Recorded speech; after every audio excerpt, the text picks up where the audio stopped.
With transportation though, right? So the previous city council does do things in Salt Lake. Hey, welcome everybody. Right Thank you for being here. Today is Tuesday, November 28th, 2023. It's 4:03 p.m. We're convened as the Provo City School District Board of Education. We're meeting at 280 West 940 North in Provo, Utah. We're going to begin with a roll call today. I'm Rebecca Nielsen, Board President. Jennifer Partridge, Vice President. Melanie Hall, Board Member. Lisa Boyce, Board Member. Meg Dunn-Wagner, Board Member. Max Joyner, Student Member. Will Widener, Student Member. Gina Hales, Board Member. Terry McKay, Board Member. Derek Anderson, Business Administrator. Okay, and we'll excuse Wendy Dow, who's out of town today, but supposed to be watching, so I hope she's watching. Okay, and welcome to everyone else who's here with us, and a special happy birthday to Chad. I made it on Facebook. All right. Is there a motion to convene our study session? I move that we convene study session. Thank you so much. Motion made by Board Member Partridge. Is there a second? Second. I'm going to give it to Lisa Boyce. Second to Lisa Boyce. We are now in our study session. We're going to start today with the board handbook training, and that's me, and I actually have it printed out because I like to do this the old-fashioned way. So I'm going to refer to a paragraph on page 8 entitled Requests for Information. I'm just going to read this to you guys real quick. I think we do a pretty good job of balancing this, but this is a good reminder, I thought, for right now, while it seems like we're all in like overwork mode, we're all ready to go on a lot of things, and so we just need to keep this in mind as we request things and we try to bring new things online. But requests made by board members for a significant amount of information are communicated to the superintendent by the board president and or vice president so that staff workload can be monitored. Be aware of diminishing resources and time when requesting action or information from staff. Assess whether a majority of the board desires particular information from staff before making the request. And when appropriate, the superintendent keeps board leadership informed of information requests from board members to staff. So I guess that was just a quick reminder for us to just, when we are, really excited about stuff, that sometimes we may need to be patient because we do have to remember the workload of the people in the district here who are doing some of that work for us. But also I just wanted to say that publicly too, because sometimes the public is really anxious for us to get something done, or they have a request. And honestly, if we could do it all at once, I would love to get it all done at once, but that's not really an option when we have regular people with lives, and we want people to see their families and all that kind of stuff. So just keep that in mind with requests for information. We want to try and keep that balanced, and they do technically are supposed to come through board leadership to the superintendent. So any big requests for information. Anyone have any questions or comments on that? Okay, great. I think, okay, Jennifer does, never mind. Sorry. We've talked about before, just even a little request, like it's best if we reach out to Wendy.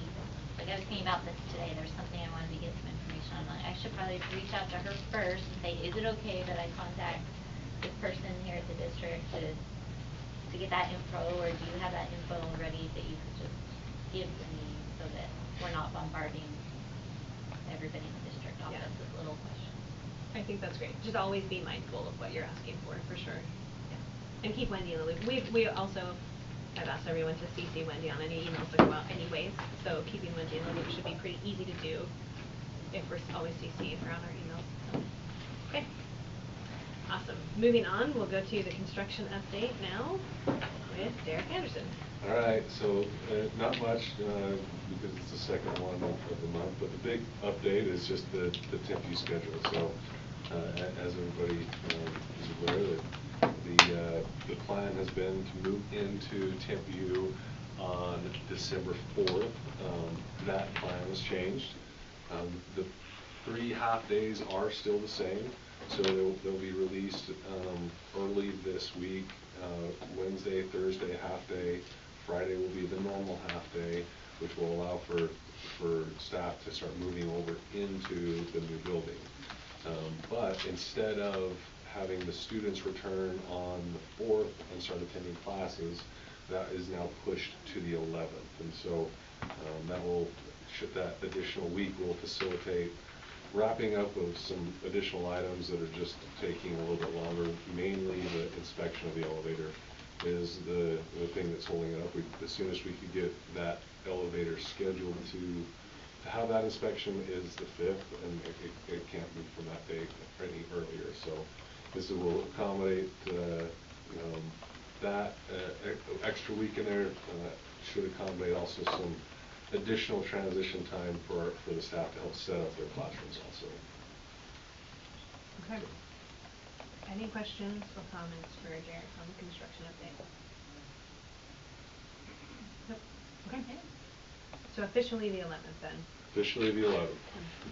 I've heard that before. Is there a chance of it being postponed? Right. Should Always always a be chance. Always a chance. You never know. I But think things are that should moving be this pretty week, though, solid, right? right? this one is about as good as you can take it. And so everything is already scheduled, right? So barring, let's say, the individual who was supposed to come inspect it, having anything happen between now and the 5th, right? And then it's fairly solid that date will hold. I have a question just for teachers, so that they're moving their things this week, and next week they're instructing them in their old classrooms. Do they have what they need in order to be able to have, like, their stuff moved, but they're teaching over here? Like, And that was something that Momi worked and discussed with her staff. She sent out an email to her staff kind of asking about that and letting them all know that they would be moving it over there this week and to hold back enough supplies to teach for the next week. wow, that's tricky. So, and that was based off of the conversation. She said that there was a handful of individuals that seemed that they prefer that because it allowed more time to set up the new classrooms. Okay. Any further questions? All right. There's a public open house the night of the 11th. December 11th, there is an open house that night also. If anybody wants to come see it. Okay. Wow, that's the day. All right, then on to the best part of the day. Let's get the audit report. So the audit report is now complete. It's for the FY 22-23 fiscal year. It's required to be completed by the end of November and submitted to the state. And our outside audit firm is here to present on that. Aaron, will you please, I'll turn the time over to you, Aaron. Should I, is it better to Yeah, come over please there? come on up. Okay. For the YouTube purposes, we actually need you to stand up Yeah, here over by here. the TV. Okay.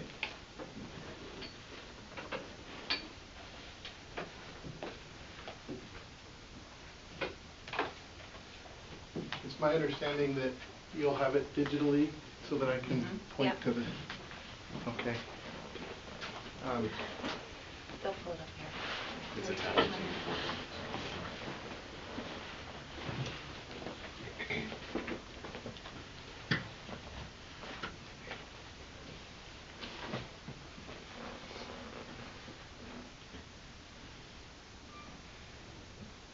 All right, so the engagement that we do for the school district is that we provide an audit of the financial statements or the annual comprehensive financial report, as well as financial statements on your federal grants or the single audit.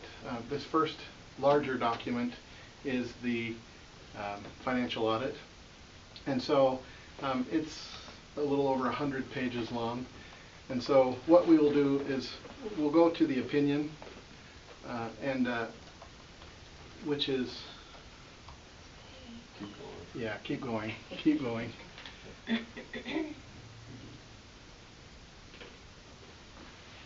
You would think that it would be first, but it's not. It'll say HBME at the top.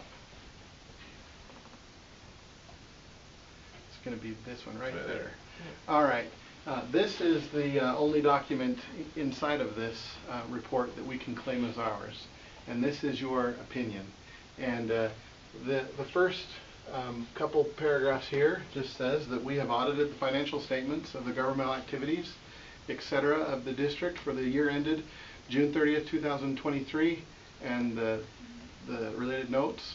In our opinion, the accompanying financial statements present fairly in all material respects the financial position of the district. We My understanding is that the details of the numbers have already been presented in a prior meeting, and so I won't go over any of them.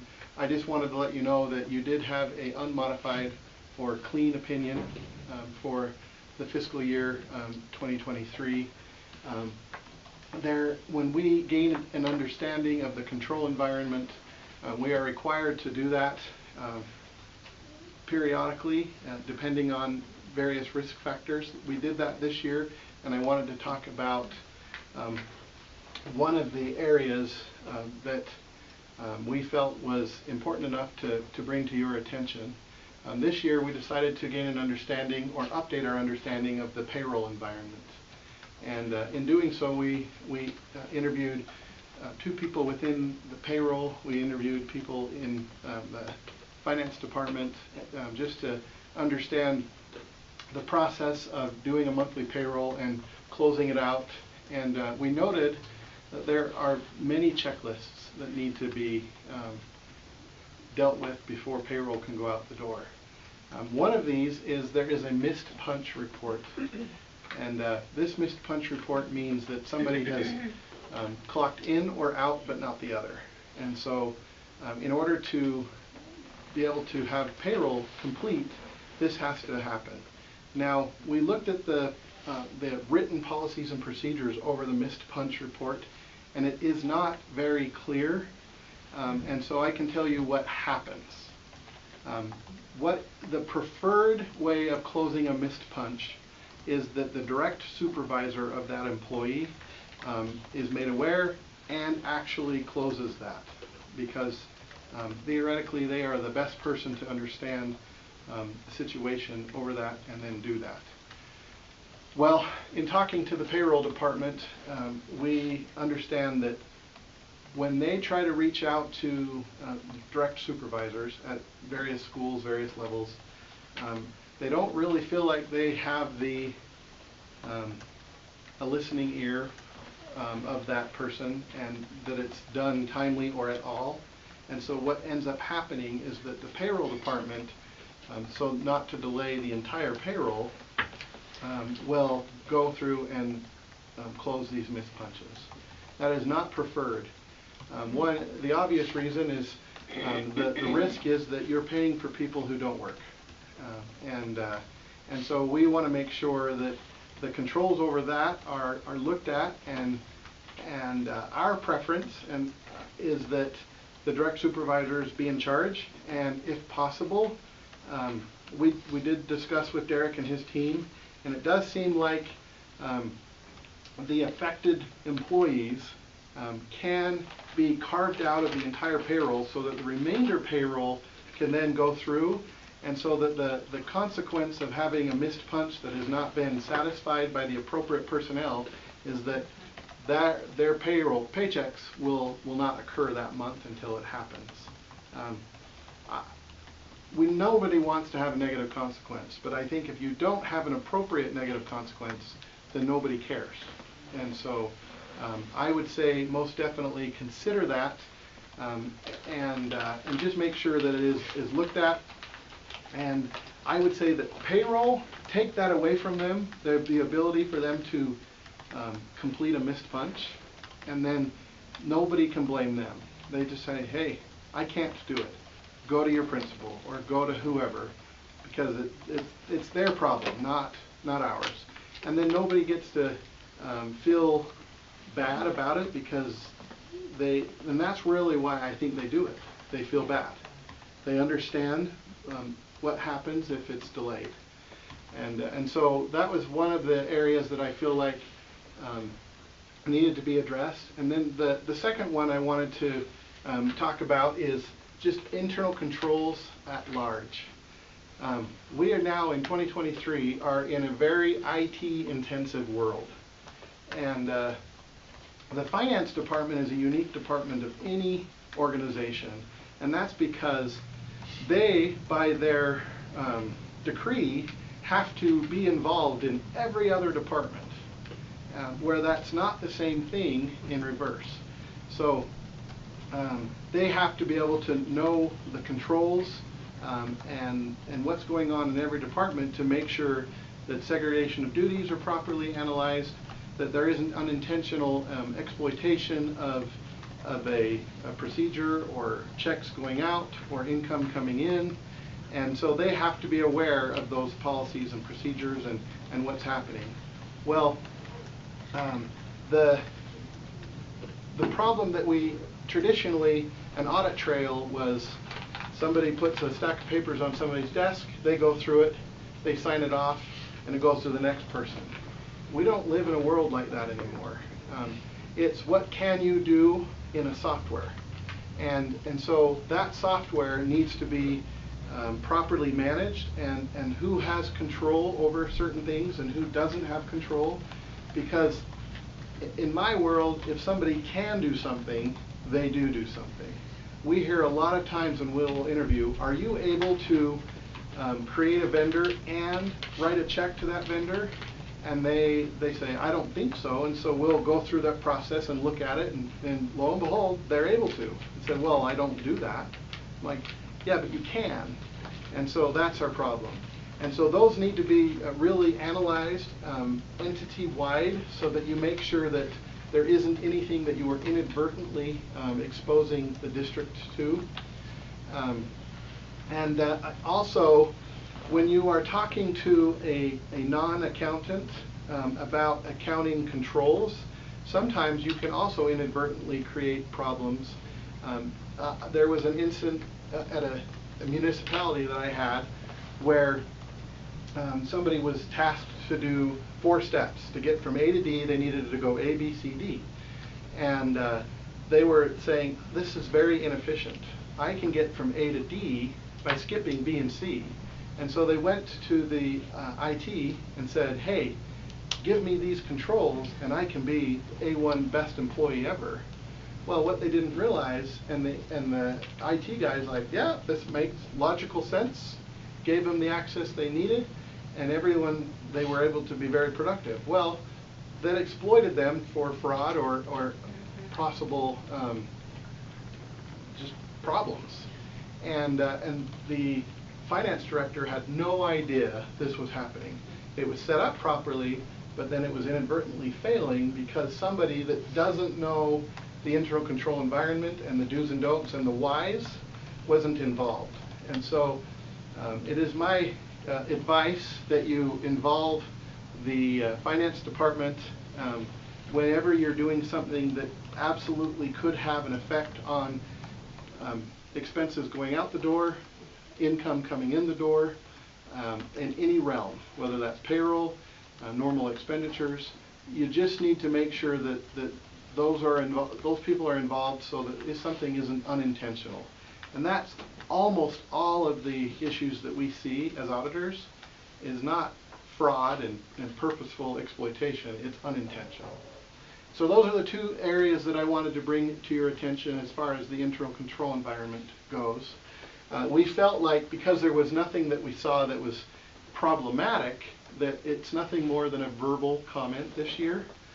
We would like to see it properly addressed by the board and management.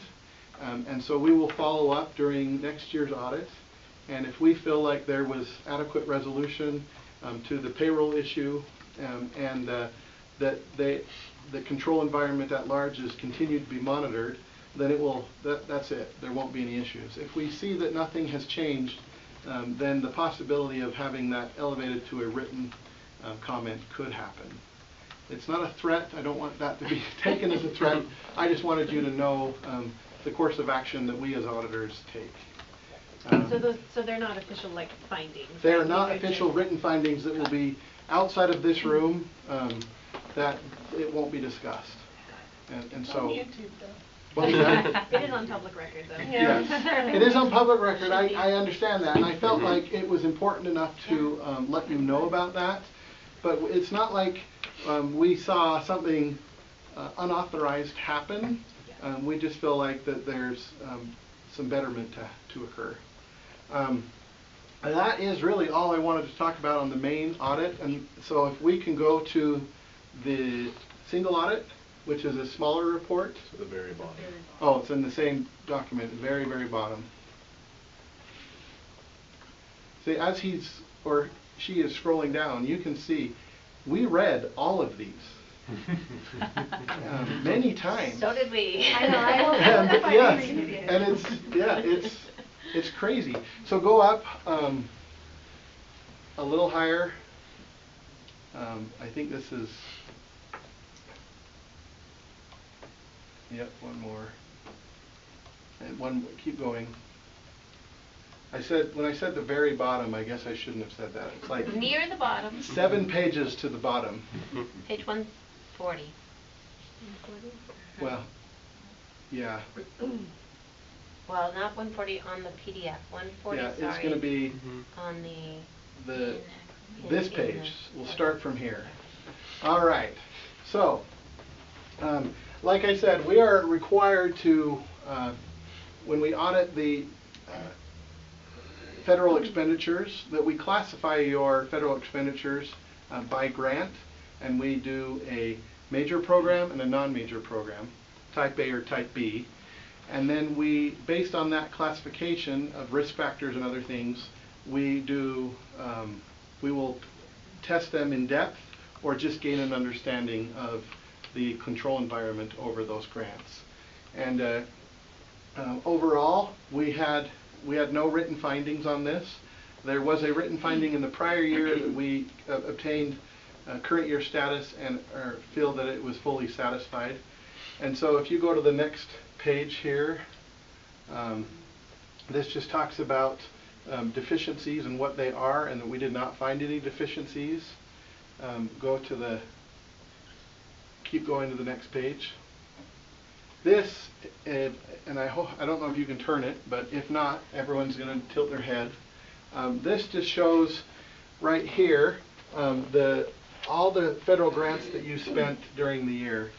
You can see here that approximately $19 million was received and spent during the fiscal year, and so we selected 2 of these grants.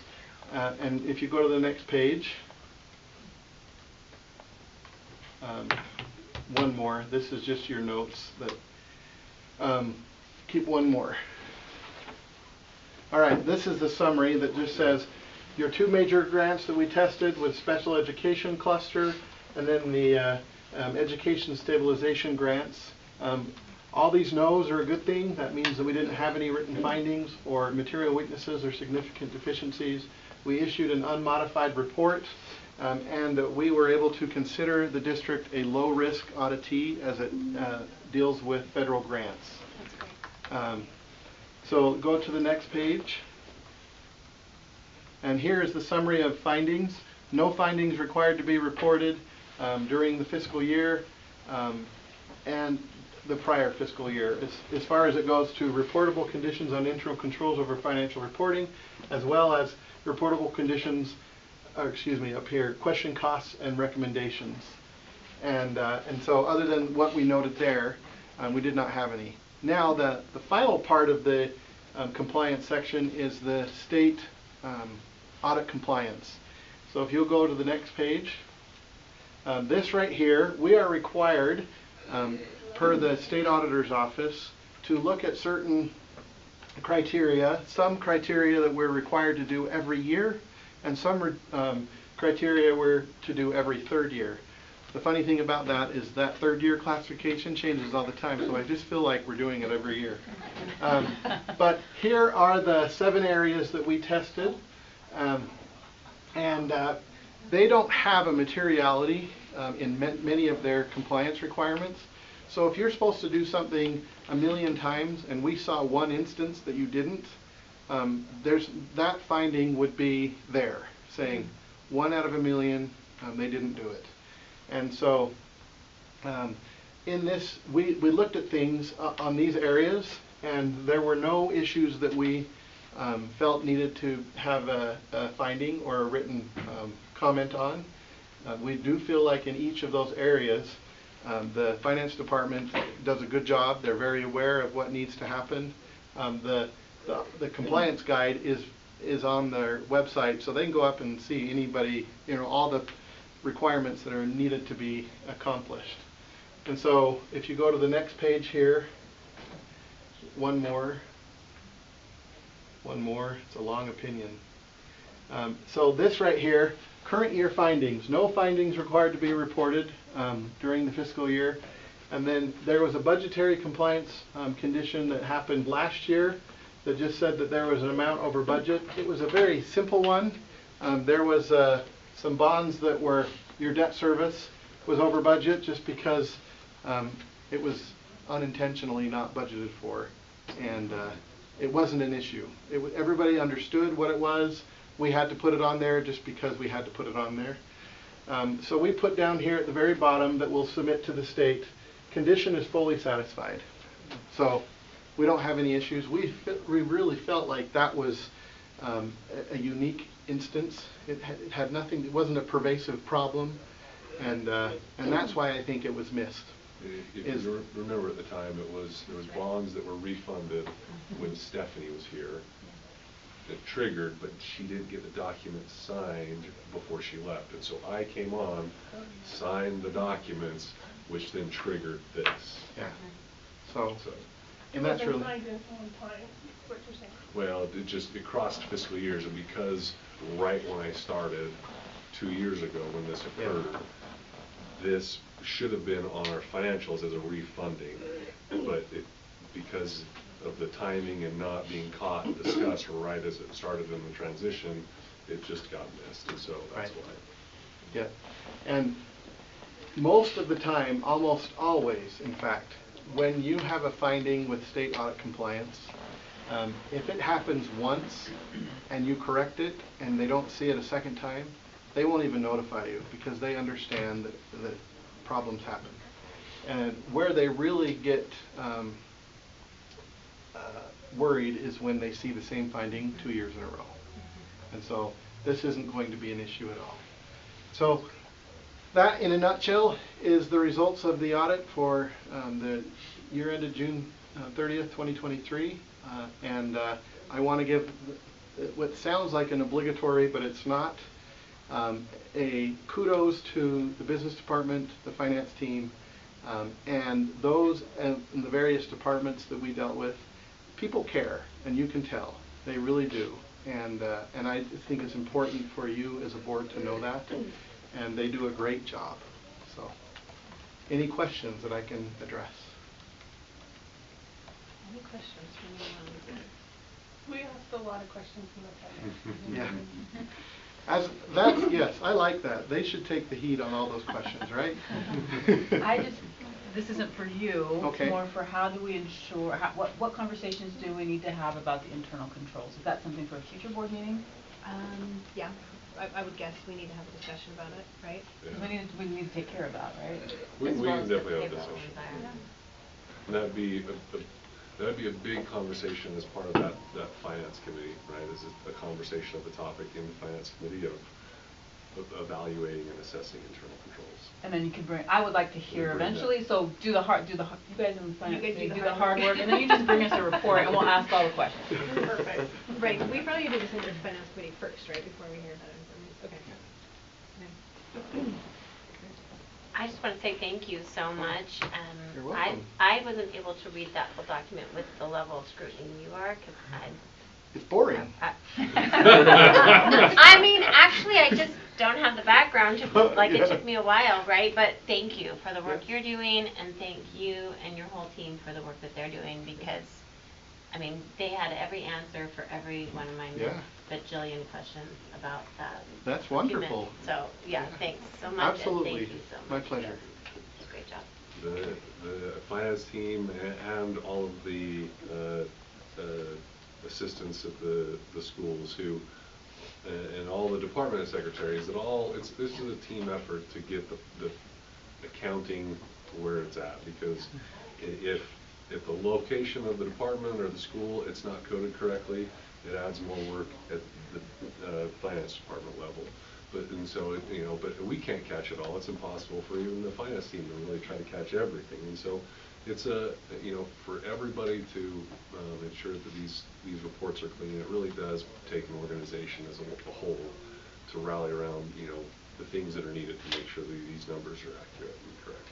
So, and then the heavy work starts when that report is being created. So thank you to both Devin and Steve for their heavy lifting on that report. Good job. Where's Devin and Steve? They're back. Steve's Right there. there. No, Oh, there. okay. Yeah, they're right there. All right. All Okay. right. Thank Awesome. you. Yeah, thank you. So Good to see you good. again. Thank See you in a you. year. Yeah. All right. Another thank you to the finance department for all of that hard work. I know that's a massive project, so big thank you to everyone involved in that. You guys, we're ahead of schedule. I don't know what's going on here, but I like it. So let's go for number 7. Yeah. Camp Big Springs. Derek. Okay, Camp Big Springs. So here's an update on Camp Big Springs. There's been a handful of meetings internally along with the city.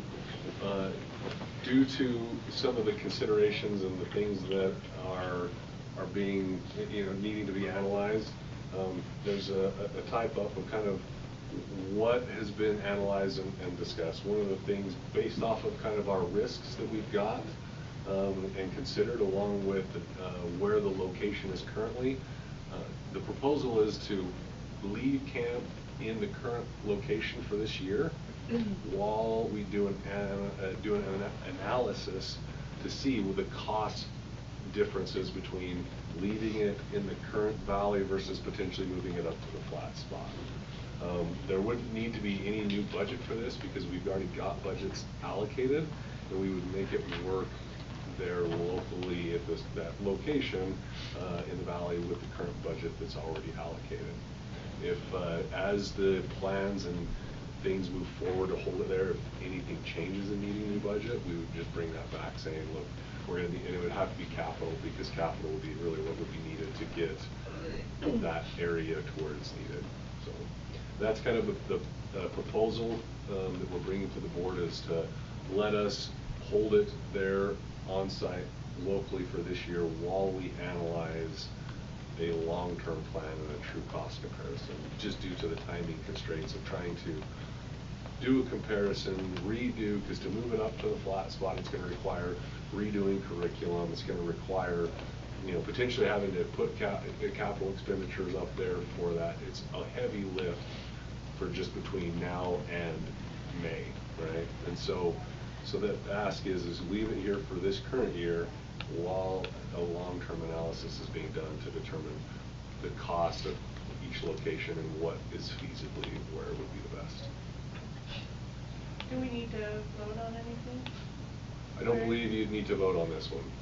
Because it's already in the budget. Because it's already in the budget, correct.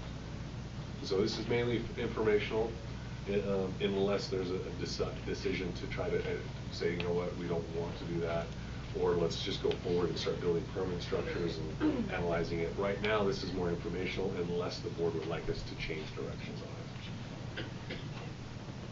Anybody have any questions or comments, or even feedback from? I know we asked for feedback from constituents, and I just really want to keep it at all costs. That's what you I'm saying that? No, that's what That's what, constituents are yeah. Everyone wants I've it. gotten the same feedback. Everyone wants to keep it. Everyone that I've heard from. I have gotten more feedback though of people who don't participate because it's different. Concerns about kids being away when I was at a few different schools. So I know we've brought up do a day camp option. I know that maybe has come up that's not feasible. I'm just expressing that because that came up more than I had expected. So I think we should clearly discuss why, if we're not offering that, why we're not offering it, and then just have a document Right. so that people can see it when you refer to it. Is there, I understand the time constraints that we're in for this year, but is there something that we could do for maybe the upcoming fourth grade families for next year to ask them their opinion? Survey the fourth grade Start families? getting a year out. That's a good idea. Yeah. If you would email Rebecca to email Wendy, that would be great. You were listening. Good job. I like it. Is there, can someone remind me why we couldn't have the kind of, where you would pay for a day version of it and be hiked in by your guardian and then hike you back out? I mean, I know you miss out on elements of the Right. experience, but looking to the future, I guess one thing I would want to explore is some kind of thing, like, I don't know, those of you who've had kids do the old EFY program, there was a stay-at-home EFY option that cost less, and you just picked your kid up at 9 p.m. and dropped them back off the next morning, and they didn't stay and do some of the things, but it allowed a lot of us to participate when we wouldn't have otherwise. So I did hear feedback about why some parents didn't spend the night, and that's why they didn't end up participating at all. So I don't know. That's just a question I had. I also have a question about repairing these platforms for 1 year, with 1 year in mind. I know that then becomes just a sunk cost to finish out this year. Is it a significant cost difference to pay for 1 year? It's sunk if we don't use them again, but that's what we haven't determined, That's right? It's possible we decide to continue with what we've been doing and they could be used more than 1 year, right? Yeah. If we choose to do something very different, like a different location, then it would be that 1 year. But I do see value in not, we don't want to rush any of these other kinds of questions and decisions, right? And we did a while ago say, okay, we're all on the page to, like, we're just going to move forward, check with our constituents in 2 weeks, then we'll plan and just have it as normal this next year. So if that's what you guys are basically recommending, is what we had talked about a while ago, even though we've kind of come up with some new ideas since then. Correct. Right, but all I'm asking is there a difference between, is it a significant difference between Building it really building nicely. it for 1 year versus building it so that you have the option of continuing to use those, So right? Like spending $50,000 versus $75,000. So the difference on that is, I don't think the difference in the structures that we're at the current location for 20,000 are going to be a huge difference, because here's the thing, is to do permanent structures in that area, that's just where we're going to need an engineer, and it's on hillside. And so it's going to truly build permanent structures and have the animal, I mean, you just think of Wasatch and we're dealing with the hillside there, right? And you start building other structures. So depending on also how many we build and the size they are, because the potential conversation has been, do we go from 25 student tents to 4 or 5 person tents, and so there's So just then you have more platforms, we have smaller yes, platforms so there's for more just there's a tents. lot Is of that what things that- and logistics that are being discussed. Okay. So to replace the platforms where they're currently at really isn't a huge cost difference between doing that versus what, you know, paying teachers and people to redo all the curriculum, because we're going to have to repay people to redo the curriculums and things like that. So if you moved it up to the flat and you decided to move it off of that, you're paying us some cost just to redo the curriculum. If you hold it here and leave the platform, and we replace the platforms, you know, you may end up having a sunk cost there too. So really, and that's kind of why the decision is, look, based on time constraints, let's just move forward as is, hold camp, and while we develop a long-term plan. Is that long-term plan what we're looking for? Because I know one of the things that I've been concerned about is that it's only reaching 50% of us kids. That was the conversation that's been. And that was one of the things that I actually got feedback from one of the city council members who wanted to know if there was a way for us to open it up to everyone, and I told her that we were looking at shortening the time period so we could get more groups up. And here's the, from what I'm understanding is that every kid who's wanted to go has had an opportunity to go, based on. I mean, Open to it everyone. is, when I Open to first everyone, moved right? here into the district, it was, you had to be there January 1st to put your name in, because otherwise you were not going to get in, because there was only 3 sections of it, and. Well, so we've added the 4th. We've added a 4th section, which opened up, allowed for more kids to go, but before, years ago, it was a, like, you had to be there right on January 1st to put the money, it hasn't been that way. So, and I think that's important information for us to have, so that as we interact with the public, had I realized, I probably heard that before, had I realized that, I would have had a different answer for that. However, a shorter time period might open it up for more So I parents to be think willing that's to go. what the difference So- is. Everyone who wants to go right now has been able to go over the last 3 years since we've opened it up to the 4 weeks. But how do we? Pandemic? I prior think to the so. I'm pandemic? pretty sure. Yeah. John, is that correct? So here's what happened. We had it 4 weeks for a really long time. When I first started in '92, we were doing 4 weeks of camp. Kerry Smith decided to kill 1 week because I don't know why at the time. He was like, it's cost us too much money. He wanted to kill camp in general, but we went down to 3 weeks at that point, and then we went to first come, first serve. Now this was before I took over. So we did that first come, first serve, and then what we did is we ended up asking the board to go report, because I don't know if you guys remember that. That was a very extensive process we went through to figure out how many kids we were turning away, because we didn't know. like how many, we didn't know if we had enough that we were turning away to doing it a week, so we went and did the study and just then got the data back to say we have a kid out of 4th week. So we've been doing that for about 5 years. We have 4 And weeks. since then, we haven't turned away one kid. Okay. You know. So I think that's good information. If we can continue doing it the way it is, if it's successful, then maybe we should continue that. And if we start to have a problem, then we can look at perhaps. So there changing haven't it. been any wait lists or anything like that? Not 5 years. 5 years, that's good. No, and before that, there wasn't a wait list, it was just first come, first served. We just. But there weren't wait lists for the first come, first served kids? No. There? No, it was just like, cause once it filled, it filled. I mean, like, we only have a certain number of slots. There's things we could do. If we got it above 50%, we could absolutely get every kid up there if we wanted to. We've tried to get that number above 50% for 30 years, and we're still at 50%.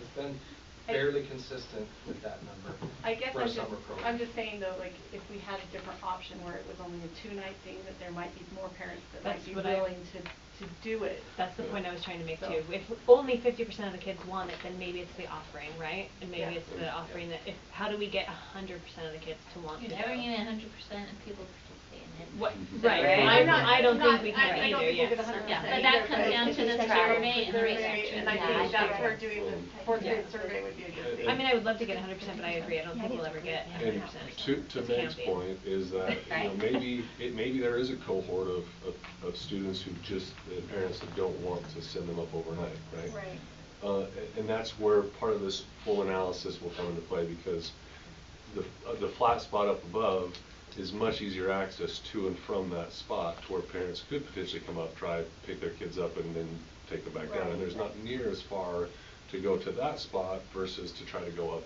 the canyon to where the current camp is. Yeah. There's different logistics that are thing like that, because if there's an option or a desire to have some form of, I just want to send them up for the day and then I'll bring them back the next day, then maybe there is some consideration of, where the location is may impact also the number of people and the offerings. And that's where that whole just long-term plan and analysis needs to be done before we build any large permanent things. Can I ask Chad your opinion on just bringing a kid in for a day and then taking him home, like that kind of thing? Like In the current situation, to Derek's point, that would be difficult. that wouldn't work because it's too far. Depending on how out many there. you had, I mean, if you only had a few that were doing that, we could absolutely accommodate. But if we're talking 20, that'd probably be fairly difficult. Somebody has to drive them down, It has to be 2 of our staff that brings the kids back, back and forth.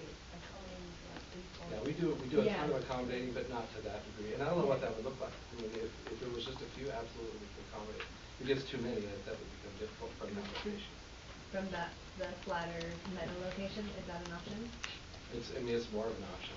Right, the road right It's just through it. up a little thing. Okay. Camp is about 2 miles away. When you get to that gate, it's about Right. 2 miles up the dirt road, where this one's just up that other road, probably not even a half a mile up. Gina? So once the analysis is done, I'm assuming that it'll be brought to the board, because I have other questions, but I think they'll be Depending on what sussed the- out in your analysis, but I'd still love to put Chad on the spot and ask him lots of questions. Not on the spot, But but not on his I value birthday. your opinion because you've done this for so long. And so I want to be able to ask you Yes. questions and make sure that we have hit everything that we need to hit. I would also like to make a request that I'm pretty sure this is the camp I went to in 5th grade here. That was about 10 years ago, or 50. But I would like to attend I'd like to do the hike. I'd like to see all these things that we're talking about. Like, I don't have any concept of what we're talking about. So it's hard for me to weigh in on things when I haven't seen it. So I'd like to come up, I'd like to participate and see something. I know that a couple of us were planning on it and then it got canceled, so if I can make that, I don't know when. I've done it a couple times. Just don't go with Okay. that. Just let go rain. Okay, so not with you I sent two. you up there as much, if you want to come the whole week from start to finish and have that experience, you do that too. You guys can. I'm not as glamping as Wendy, but I'm not as rugged as maybe, Terry. No, Oh, as Derek Meg. can't work. So I will It's talk worth it to go up for a day, and I'm just gonna tell you all right now, the hike is a little bit brutal. It's 7 miles straight up. I've done and the it's hike. not. to get to the camp. no. No, I'm talking about the hike Friday day. camp. The hike No, day. So don't go on hike. Friday is Single what you're fee. saying. Thursday. Don't go on Thursday. I'm saying if you want to experience the hike, just know it's not super. Like I was sore for a week after that stupid hike. It's an impressive hike. Okay. It's all the way to the Yeah, just an FYI on that. But there is the. It's not an easy hike. The hike-in hike. Yeah. That's And I what you were think talking that's what about. I'd like to, It's the at the hike-in. very least, I would like to experience that. So when we're having this discussion, like, I can't even comprehend what we're talking about. Yeah. I can send you a schedule too of what happens every day. That'd be at great, the time, so you can because see. I would like to come up and I'd I be can, happy to share if anyone else wants to. Yeah, I would love to. It's fun, it's a lot of fun. It's fun. And thank you for your work, everybody who's been working on this. Thank you. I know that Mr. Sprunger is also working on this. I don't even know what he looks like, so I don't know why I'm looking over there, but There's thank him right you. there on that picture. Sean, like your castle. Oh, that's him right there? On the picture. Can I ask you one more question? Remind me though, in these tents, like the sleeping arrangements, how does the chaperone situation look? Like how There's does- not They have a chaperones in tent this. like 20 feet away. Yeah. Okay. So it's just kids in tents? Yes. Okay. Which is why some parents don't. There's a girls part and then there's a boys part up on the Okay. top. Very, Okay. very well Very- divided. Yes, very well. Okay. And the teacher's tent's like right next to it, and they can hear everything going on inside the tent. Poor teachers. Wake them up at night. Okay, any, yeah, any further questions or anything for So Derek / Chad on this? when will information be sent out to current fifth graders? As soon as I can. And then when can we expect to hear back after we've had camp this year and we're done analyzing, and when should we look for that? I would, after we get done with camp and we have the costs of those allocated, and then we also have the survey done from the parents to the fourth graders. My guess is in terms of what that decision looks like of saying, okay, do we want to, here's what the cost allocation is, here's what the parents want, then we can start drafting plans to get estimates. So once we have the survey and costs kind of nailed down, then it's just going forward with getting estimates on to move it one way or move it another way. And that, to get the estimates or quotes on something like that, 2 months after we've got all the data together. So 2 months after camp ends? Is that what you said, or 2 months after we get? I would say we could get even estimated costs for this year to know what our estimated costs, we've already got our budgets. But at the same time, the information based off of the survey and what we want camp to look like, once we have that, then it's easy just to start going forward with the design and then the bid or estimates. And what sounds like the right time to do that survey to the fourth grade parents? So I would think personally, if we're going to go on the work backwards, okay, from a bid standpoint, the way we would want to bid this is in October of next year. So October next year is the bid date at the very latest, because you want to let them kind of get through their summer stuff, because that's the craziest time, and that during October you bid it, so that way the plans are known and they can have it all built by May. And so to go back from that point, I would think that the latest we would want to have this information would probably be August 1st, because we're going to then, between August and October, need to design the plans of what it's going to look like. Yeah. So I would say August 1st is the very last day that we would want what it's going to look like to go forward with bidding and getting estimates and design on it. So we want to do a survey in March, April of this year? It'd probably be good sometime this spring to do it. Let's do it in. So we have to make a decision by about June then. Correct. Because we don't usually meet July. Correct. March sounds good. It's after March is kind of a chill month. It's not going to be after all the. Parents might be more plans apt to and all the other survey. surveys that we're sending out. I know, we have so many It's going to be surveys. after all that. That's what I was thinking too. Because because we'll it's only going into get out January. the fourth grade families, Yeah. So That's it's not going to go to everybody. Yeah. Okay. Okay. Awesome. All right, any other questions or things here? Okay, it's time for a school safety update. My watch also says it's time to stand, so. Is that what I've that been was? too long. My watch also does. Jason Garrison, we are early still. We're still early. Awesome, 10 minutes. All right, I'll make us even earlier. This is No, great, take thank your you. time. So first, thank you for this opportunity to share with you yet another update. You can recall a couple months back when I gave a presentation to the bigger body at the business meeting, we talked about where we've been, where we are, and where we're going, right? This will kind of hopefully highlight a few of those areas of where we're going and continuing to move forward. If you go to the first slide, as I mentioned before, and as I'll always mention, that we got to be real sensitive or have a sense of understanding that we can't get too detailed, too specific with the information we share publicly. It jeopardizes the effectiveness and the integrity of our safety security measures when so many people know the ins and outs of what those are, right?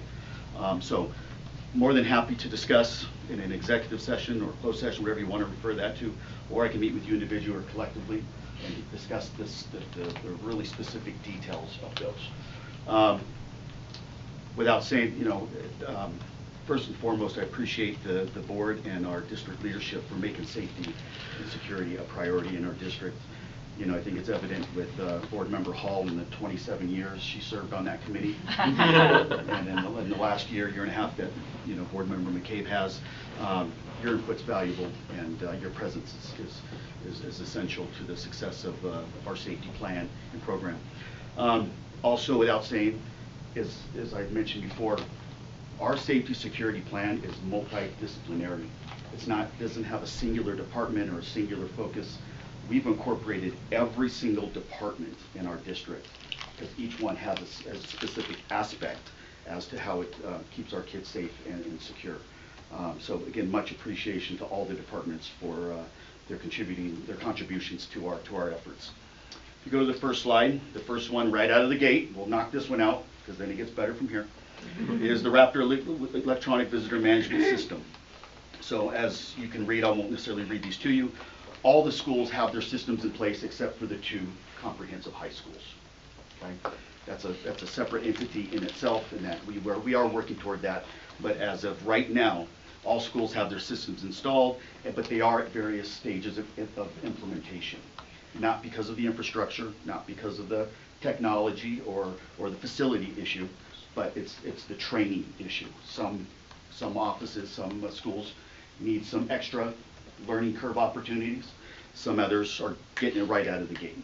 And so that's when I say they're in various stages of implementation, it's really that. And thank you, I thought Lauren or Charity was going to be here, but Charity Williams, Lauren Schoenwald, and Andrea White out of the tech department are really spearheading that training component for all of our front office staff. They're meeting them where they are and meeting them where their needs are. And then, Can I ask? Please. So IHS is included in the school Yes. facilities, you think? Okay. Yes. Just as another reminder, I think it's important that I just again isolate this term right here, secured vestibule. Sometimes I'll get it, well, we don't have a secured vestibule because the Raptor's not implemented yet. They're 2 separate things. Secured vestibule is a locking secured mechanism that keeps people in the vestibule without having access to the school. Raptor is just an electronic management system of managing who's in the building and who's not in the building, who's came in and who's left. So Raptor does not make it a secured vestibule. Okay, all right, so we'll make sure that's clear. And of course, the issue that we were bumping into, and Raptor's dealing with it on a regular basis. The tech department, Andrea White, you know, she's got a first name basis and an instant dial with Raptor, because the different driver's licenses that our patrons in our community comes in with, right? And going from, you know, the ones that were vertical or horizontal to vertical, that caused a little snafu. Now some of them have gone to digital, that's caused a little snafu, but these are just little hiccups that Raptor is working through, okay? And of course, more than half of the consulate cards and passports and stuff are working. There's a handful that don't, but that does not deny anybody access to the building. Okay? They can still be manually entered. Okay. Next slide. Can I ask a quick question Yes. about Raptor stuff? Are you seeing any pushback from the community using it? Yes. One person? It's been the same person the last 2 years, Okay. to be honest. And I can share that with you in what schools and stuff. But Okay. we're working through that as well. Okay. I wanted to say with the electronic driver's licenses, where you can just get them on your phone, Utah's like the cutting edge of this, and none of the other states, so Right. that's why this is the new problem for Raptor. Right. Do we have the option to have our licenses I didn't electronically now? Marcia Judkins showed me. No Really? way. Is it's I'm actually not out, behind the or- times. I Yeah. thought you So, had to yeah, buy so an 2 years Yeah. ago, the state of Utah piloted it with 5,000 digital licenses. Okay. You could have asked for it or not, and now they're starting to roll it out based on request. From what I heard, you have to pay for the app though, right? The app is not ours, so you have to pay yearly for the app. I don't know how much. Oh, really? Yeah. That's what I heard. At the board and superintendent's request, we organized a building access subcommittee. We've met twice already. We're reviewing the current policies and looking at the procedures, looking to make sure we streamline them. There's a little bit of discrepancy between a couple of those, so we'll want to make sure those all align. Any of those recommendations, we'll make sure the executive cabinet gets that procedure-wise for them to amend and approve, and then policy, if there's any changes there, for it to come to you to approve as well. And then part of the other agenda item is the exterior doors. We did a pros and cons, a little inventory of exterior doors that lead into a building. So any exterior door that leads into a building, more than half of them we have already on an electronic thing, but the other less than half, but slightly half, are still on a brass key. The reality is we're moving to more of electronic age of things, right? And the inventory of brass keys, people coming and going, and just the safety measures, because with an electronic badge, we could always turn it off if someone reports it lost or needs a new one or whatever, or they can be not denied access based on whatever else they're doing, right? Alarm systems is another agenda item with this building access subcommittee, talking about times of operation. This has been an ongoing discussion that we've had within our district, elementary versus middle school, elementary secondary, or elementary middle school secondary, with all the different activities coming and going, and as far as the procedures as to what those look like. So these are things that have been discussed the last 2 meetings we've had, and we'll continue to work through those. Yes, ma'am. Is the idea to have a standardized time, or is it meant to be kind of like building specific or school specific around that? Right now, we're at a grade level specific, or Right. elementary, Okay. middle school, Right. and secondary. Okay. Because secondary, you have ballroom that doesn't get Yeah, back right. until midnight. Right. Right? Elementary, they shouldn't have any activities past, say, 10 o'clock at night, right? Mhm. Or maybe that's even too Okay. late. So we're looking at those on a grade So level. it's standardized right now by like, Right. are you in elementary Right. versus middle versus? Yes. But it's standardized in our thinking, but it's not, hasn't been put in procedure or Okay. policy yet. Great, thank you. But it does talk about the school district and the board's authority to determine what those are. So that's where that committee is at, as far as an update there. Early detection systems. Someone who spends probably most of my time looking at what we can do to keep our schools safe and more safe and secure.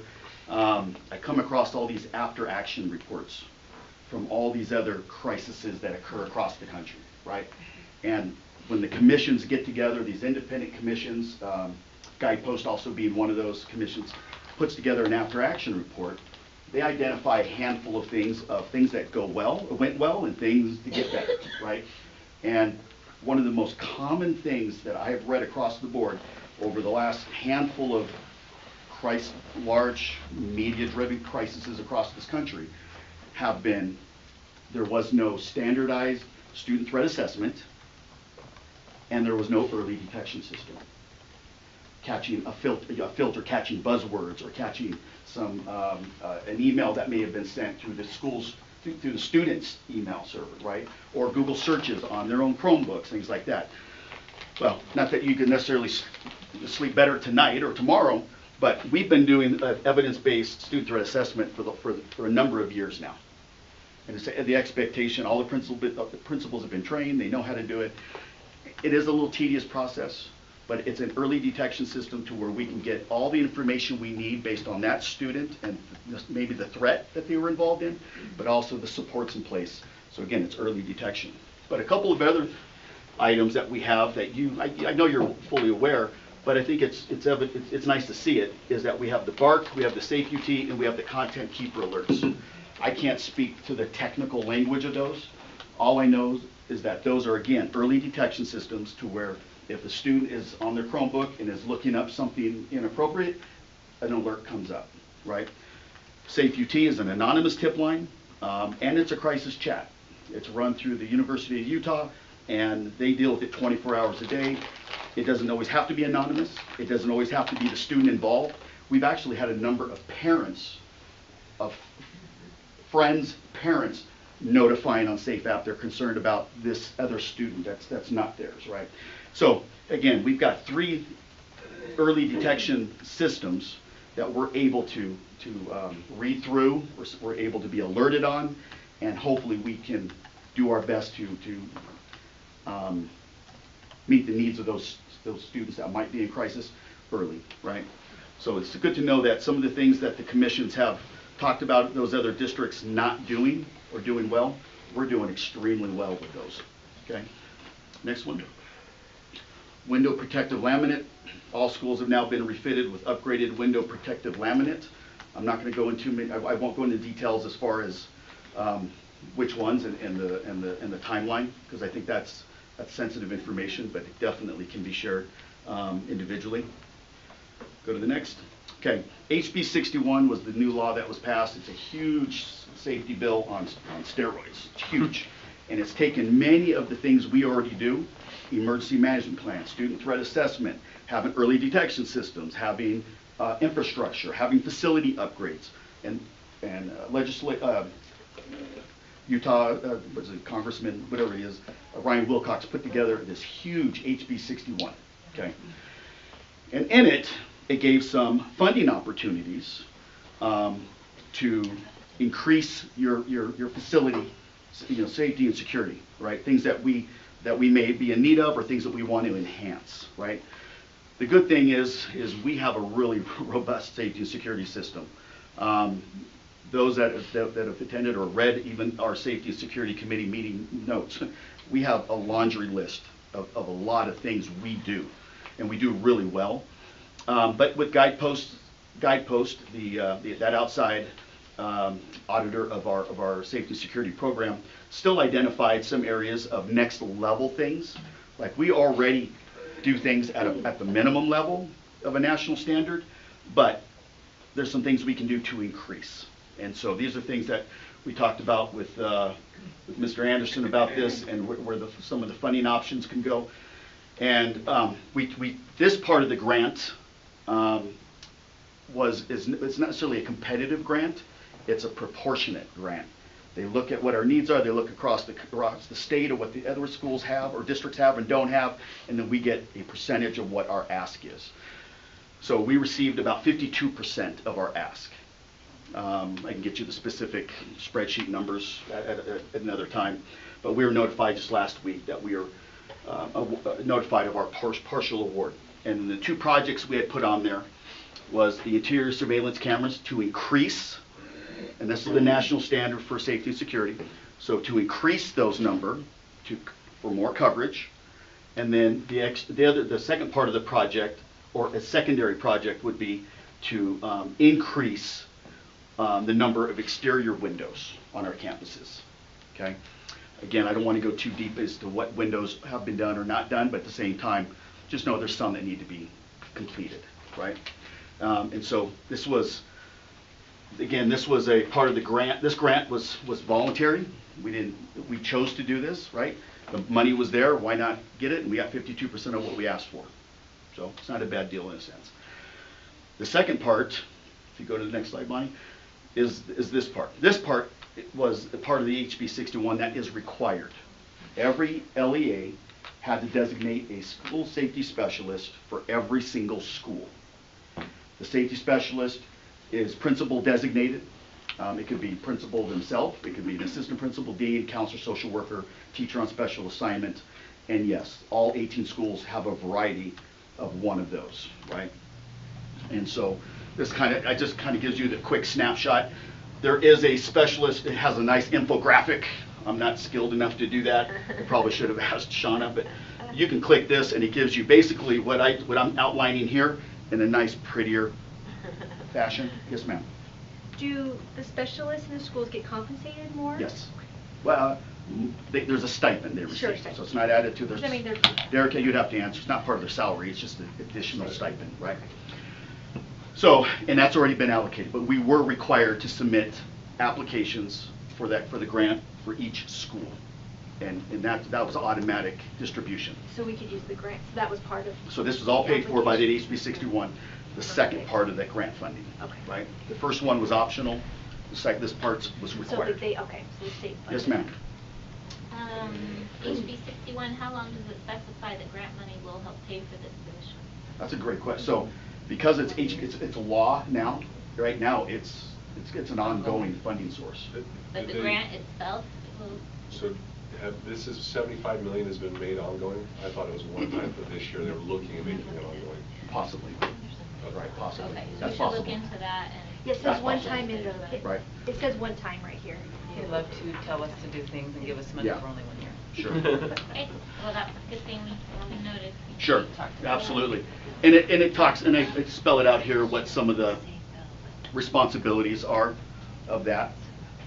One of the responsibilities I recently asked that isn't necessarily on there is how many of our schools have multi-story or multi-levels to their school that need special evacuation chairs. Right, that's something the school specialist I just recently asked to do, so they can let me know, because again, we want to be able to meet the needs of every single student. If someone's, in distress on a higher level floor, we want to be able to get them out and evacuate them just as quickly, hopefully, as everybody else. So that kind of spells out what the safety specialist is there. Wait, I'm sorry, did you say they have evacuation chairs? So, yes. Yeah, yeah. To get downstairs. I could get Or a hold of because an awesome elevators video aren't- that Yeah. out of Uinta, we were looking at they were doing a demo of one of these chairs. Yeah. Because what happens is you have to have a way to get people out of the building in the event of the elevator not working. And so these chairs are for people who are not able to walk down the stairs.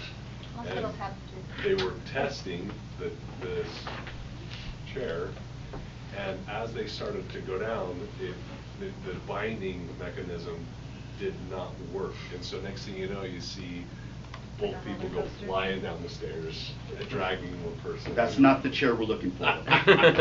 It's not like Mr. It's a great Fred lifts them example. up, No, right? Like, we're looking more for like snow sleds Like- that just go like straight down. sliders, like Okay. EMS. Snow like sleds. equipment. Okay, okay. But there's a variety of different chairs out there. And again, it's the wheelchairs, it's for those that are mobility challenged. It's not just those that are in wheelchairs. Yeah. It could be those that are in crutches, they have a broken ACL or have Right. surgery on their ankle. You know Right. anybody that's had that? Yeah, I have some Okay, experience with that. so you're gonna have to get down probably quick, if there was a true evacuation, trying to go down on steps, we're gonna Yeah. put you in a chair and we're rolling you down. Interesting, okay. Okay. I don't think I've ever heard that. So, anyway, so this is the required part of this HB school safety requirements as far as the required grant. Again, all of it was put in place, all the money, or all the award letter has been received, and we've already started giving those safety specialists a couple of assignments. Okay.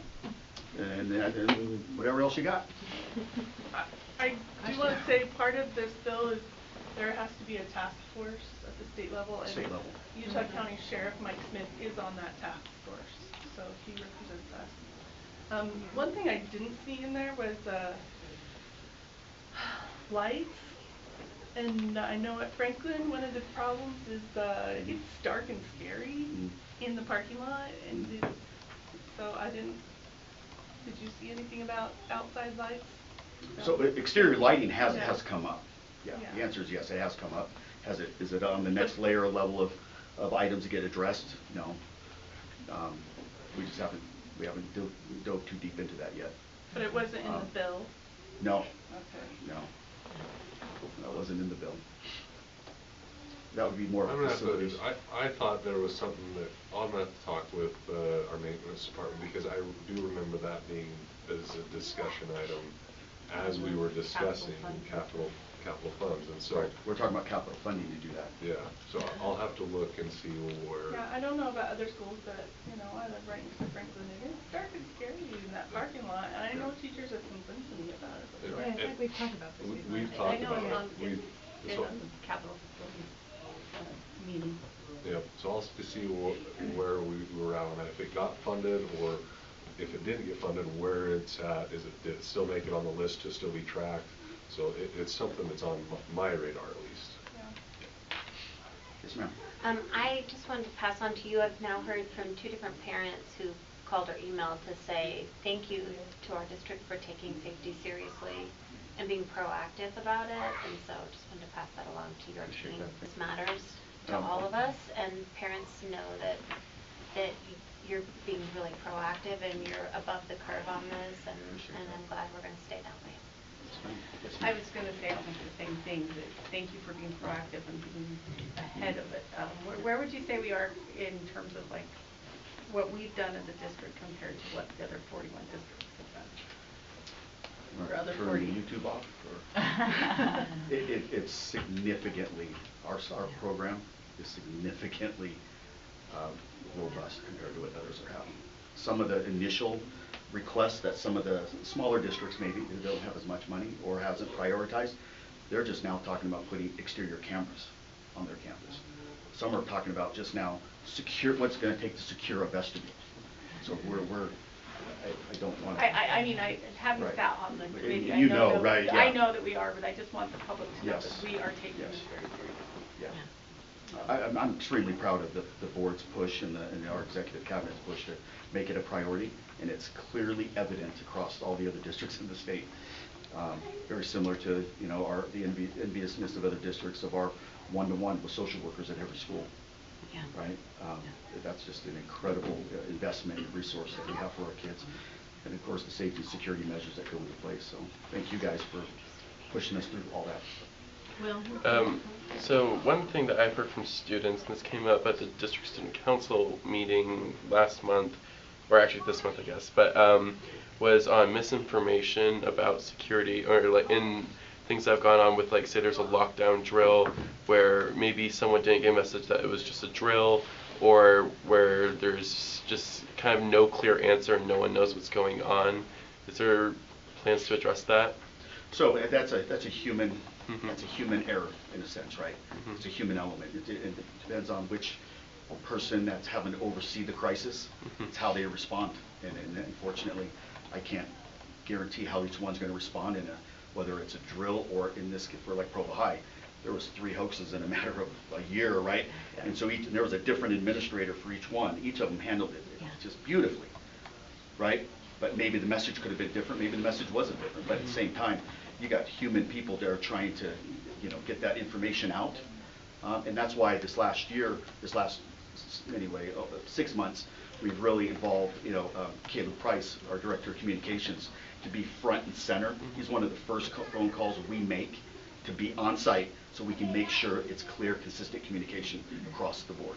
And that'll hopefully alleviate that concern and that responsibility off the administration to have to do it. So that's the best I can answer, is we just keep training and emphasizing the importance of clear communication, and that's why we got to take our drills seriously as well, right? Yeah. We have $120,000 in the budget this year for those lights, Terry. Okay. Capital, right? Yeah. You're like, wait, what budget? Surprise! I know it hasn't been on my radar. How much was that grant? The board tells me it's on my radar, I guess it's on my radar. Yes. I do, one thing that is just a small piece of feedback I heard from a parent. They had a student at a secondary school during a drill. The teacher maybe, took liberties around how they explained the threats, like, and the language that was used. Do we do some training in general? I mean, you can't, obviously teachers are going to say what they're going to say, and I think they're doing a good job, but like, what's the right way to explain a school shooter and refer to a person who's feeling unwell? So we got a lot of that curriculum communication out during COVID, right? When the fire marshal came back and said that we didn't necessarily have to go through a full dismissal of the classroom, just teachers can talk through it, and it was age development appropriate materials that were given to them. What they're using now, hopefully it's the same, but if they're taking it upon their own liberty to give their own interpretation. So, but there is a standardized curriculum that's been developed. Thank you. Yeah. I just have one final comment. Yes, ma'am. On the school safety, on the things that you put in place. So I know that a lot of times we think of this in some of the bigger terms, like we're worried about school shooters or whatnot, right? But I just wanted to make a quick comment that this also is very helpful on the day-to-day type things. Recently, my son had a little incident at a school he attends here in the district, and I contacted the principal, and the literal next morning, they got right back to me. They pulled the camera footage and they were able to see exactly what happened and were able to totally resolve it. And it was so helpful. Yeah. And so my family's benefited Yeah. from having these safety measures in place, even Yeah. for these like day-to-day type things. It's actually extremely helpful. So Absolutely. So all of it is really great. Thank you. Yeah, no, thank you. Appreciate We it. do utilize these things day to day. Daily, And yes. all day, right? Right. So look at Chad's in, yep. Because his team has to make sure they all operate and work and function the appropriate way, right? Right. So, anything else? Okay? Okay, Thank you. Yep, yep. Thank you. We're going to move on to some policy review now. Teaching and learning. And I don't have a person listed. Is it Judy or Anne Marie or Shindy? Here. I'm Judy. Judy? Okay, and Karen. Okay, great. And you guys want to come to the front? I'm ready to hear from you. Thank you for letting teaching and learning take a couple of minutes. We've got a couple of policies for your review. The first one is policy 4020, which is curriculum development and adoption. Should be there in board docs for you. It is being edited for a few reasons. We've got some updated Utah law and Utah code, so that needed to be addressed in a few policy changes. And then there's some edits for clarity and a job title update that needed to be changed. So I'm happy to answer any questions about the edits that you might have in the draft policy that is in front of you. And just as a quick reminder, this is just our first reading on 4020. We're not voting on it today. We'll bring it back again in a month after. Are we going to be posting this one too for feedback from the public? Probably, right? Okay. So, Yes, yeah, as soon we'll as we post. should be posted. Okay. So just that reminder. But any questions for Judy on this one? Okay. Okay. No questions. We drilled it pretty good in policy meeting. Yeah. Okay, great. And then I am looking at policy 4040, and that is professional development. And again, it was just clarity and some title changes. It deals with how educators can get credit to move on the salary scale. So this becomes a topic within the negotiations. Every year it becomes part of it, and it helps to delineate what things are for credit for salary advancement and what are licensing pieces. The state determines licensing and changes it regularly, and we wanted to be clear with our educators that there's a specific structure in place to achieve salary advancement. Okay. That was, and again, some title changes and just a few clarifications. We used to have courses that were worth credit and classes that were not, and we changed classes to seminars to just help with the clarification and a little bit of clarity. Just a little clarity there with it's a little bit confusing. Wait, this is a class, this is a course. Which is this? How does this? How are they differ? Yeah.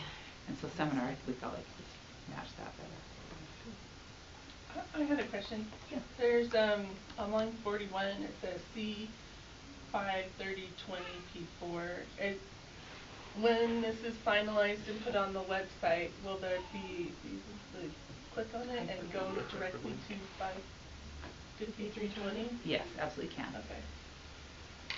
Because that makes it easier for Sure. everyone.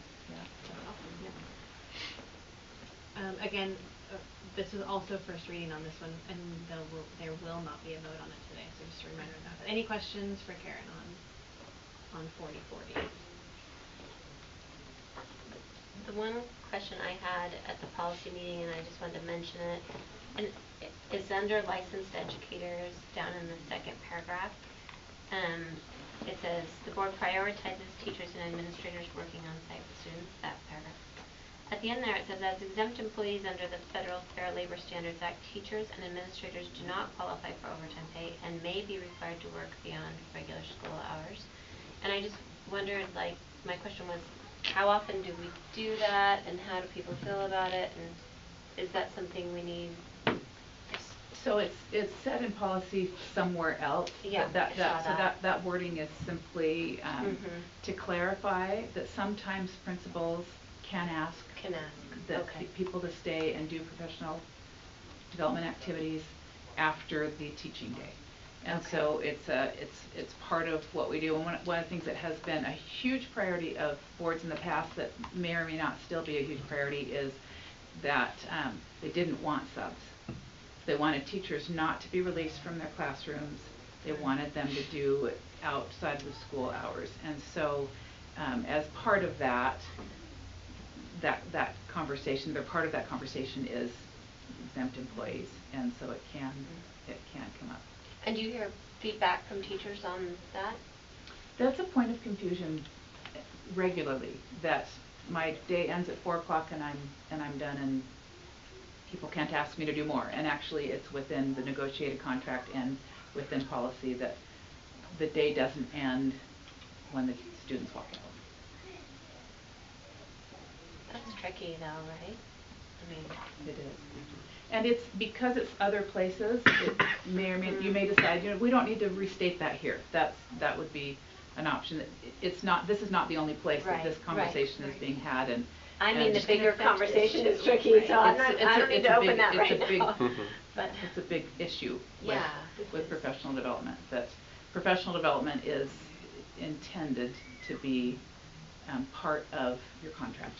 Okay. You the state has it as a requirement for licensing, and as a professional, okay. it's encouraged, and then there's a route to get additional salary advancements as a result.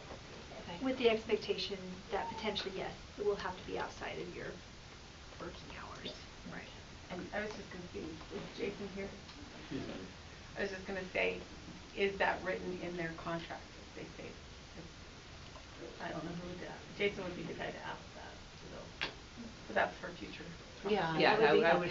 I don't want to comment on that. No, that's for sure. fine. Okay.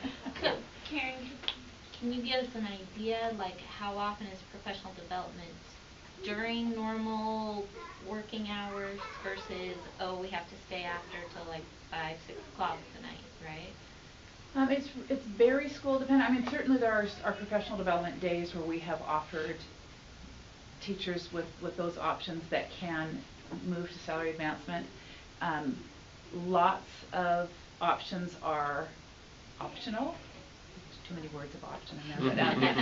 But, so many of them are teacher determined, and then there are programs. Sometimes it's something where the school's in school improvement, or for a different topic, and the school says we will be doing it on these dates, and you will stay till 5 on these dates, and there are those kinds of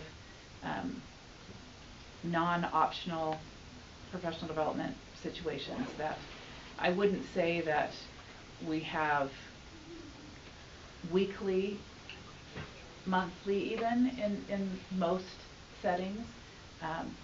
But it is within the contract that there may be times when, usually it's based on school improvement requirements, that there would be some professional development that will be up till 5 o'clock is typically where that lands. But those kinds of pieces would not just be at random. You would be very aware of them as a board within the school improvement plans. They'd be articulated in the school improvement plan. Thank you. Any further questions? Good. Sounds good. Thank you so much. All right, on to our large purchase request. Derek. All right, so what you have is a large purchase request for Shoreline. What this is the tables that were planned for the project in the science department were not sufficient. And so the tables that are being requested have electrical outlets and a chemical guard on the table. And so based off of the needs of that and trying to get everything taken care of so that school opens, this is an adjustment to the project. And so we're coming and asking for your approval to approve the purchase of these tables at an estimated cost of $92,223.75. Is that can I ask a question? Not additional, it's part of the construction budget. No. I mean, but we had something we had something planned for the tables that we already had, right? So let's, like, so is So this this is- 92 additional to what we already had planned, or are we taking that cost off and adding this cost in its place? So, I apologize for that one. This is 92,000 total, so the cost is 92,000. The other tables that were planned didn't have a cost yet because they held the tables out of the project. And then as they were going forward to get the old ones, they realized, no, that's not correct. These are the new ones, so then these are the tables. So do you happen to know what the difference is between I what don't the last know the ones were and difference what these because ones they are? weren't in the budget either. It was just part of a gross total amount for furniture, fixtures, and equipment. Okay. But this isn't additional. Correct, this is not additional. Do all of our schools have these tables with the chemical guard on top? In the secondary and the science labs, I believe that is accurate, but I would have to double check and look and see what Tempe has. Well, they should. Tempe's It's a bigger. brand new one. Yes, Yeah. and that's why I said I'll go to It would Tempe be and look Provo because and we'd already. Centennial and Remind me, are the science classrooms in the north academic wing or the south? Is it the ones that we walked through?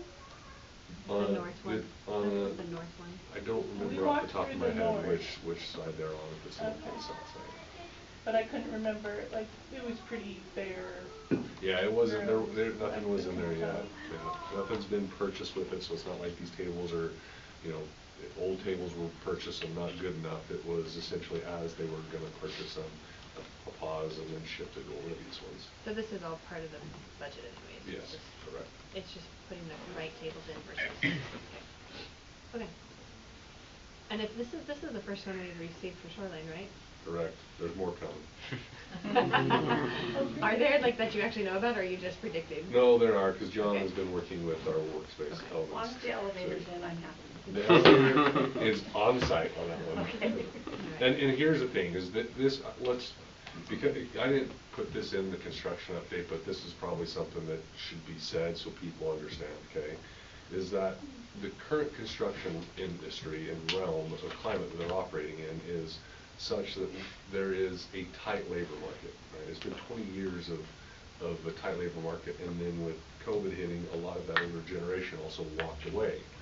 Now, the construction industry lives and dies by their construction schedules because the subcontractors know that in 6 weeks, I need to be on this site to do this job. And the problem is when, in the past, if construction timelines were adjusted, it was easier to get subs to come back to do the projects, either to come back, that one that bid it, to come back and do it, or to have a new person come in and do it. Whereas right now, because the construction industry is so strapped for labor, when a construction timeline blows up, they are off on other jobs. And so it's really difficult to call somebody back and say, come back, you need to be here. Even though we told you to be here 2 months ago, we understand that you're off on other projects, but you need to drop all that to service what we've got going on. And so that's really the issue, is that once TempView got off of the schedule because of the winter conditions that we occurred last year, it's been really difficult to catch up because you're trying to chase down subs who had an original timeline planned. So that is really what's compounding this, because if the building isn't where it's supposed to be at when a sub is expected to come, they can't do the work if it's not ready for them. So. Any other questions on the large purchase request? Okay, then, excuse me, we'll move on to item number 11. We're going to hear now about an addition of position for business department, and we're going to hear from Devin on that. Thank you. We're asking for an additional position in our department to provide more support to the schools and to our department for purchasing, accounting, finance, all of the above. The state has added so many requirements over the last few years. We've kind of been working on a fire hose where we get the most important things done and leave some of those things that are are the nice to do or would be helpful for the schools to the very last if we are available. So what we've been working on for the last few years is just a lot of overtime. And we're just asking for another position to be able to provide that support and to give additional support to analytics, to purchasing, and to the schools so that they feel like they have the appropriate amount of support. So, any questions? What's the timeline? Like to hire? If we approve it today, you put it on the website tomorrow, and then what? We'll give it the 10 days that HR likes us to give positions. We'll interview before Christmas and hopefully hire by the new year.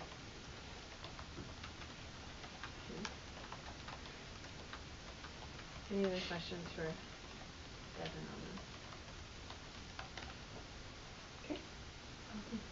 Thank you, Devin. Okay, well, I'm just going to say this is a Christmas miracle.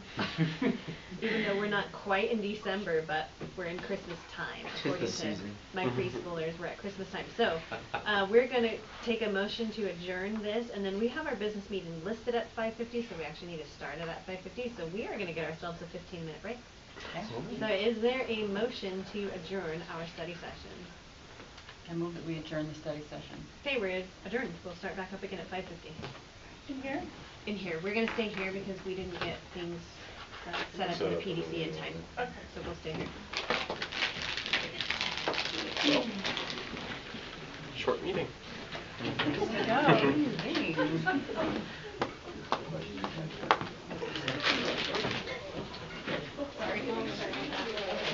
You think we'll go longer than like 6:30? No, all we're doing is voting. It's just three. Voting, It's I the guess, audit, depending the on art if purchase. someone's going to do public input. I doubt it. Well, because there's nothing to vote on. Right, Like we're not possible. voting on it. Unless they have problems with the audit. Yeah, but although this would be a better time to that'd be look at any something. objections Yeah. prior to.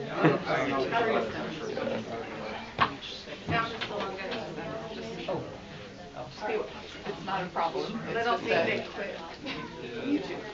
So if Okay. you want to talk about all sorts of Okay. stuff. I should talk about what happened to lunch. Yes. All this not happening. Might have to go sit down that pack of beef jerky. I'm sure it is. When you have a child in your house that still puts things in their mouth, everything in their mouth, you get every little buzz that comes through. For the next DSC meeting, I've drafted an agenda. I'll send it out later to everyone that has it on. But with the, right, there's a student who wants to talk about EV busing. Did someone from finance get in on either, do you think? Or, because that really is their lead. I mean, that's who would need to be talked to. When you need to send me an email Okay. making this request, Okay. and send it to me and Derek. Okay. And I will let him, I'll give him a heads up when it's coming. I don't know what it's coming, but we can at least, so just write a little explanation and why you want me to finance there, send it to both of us, and then copy. I'm trying to think if we should be asking, send it to me and Daryl. And then Daryl and I can talk about it and then pass it up. Okay, so I'm going to send it to you and Daryl. Not Derek. Not Derek. We'll Okay. hold off on Derek for now, just to make sure that I want to make sure I'm following protocol. Yeah. Like, I'm fine with it, but I need to make sure that I'm going to Okay. So send it to us and then I will, and that is December 6th. Okay, so I will, if you send that to me, I will talk to Daryl about it, and then talk to Wendy and Derek.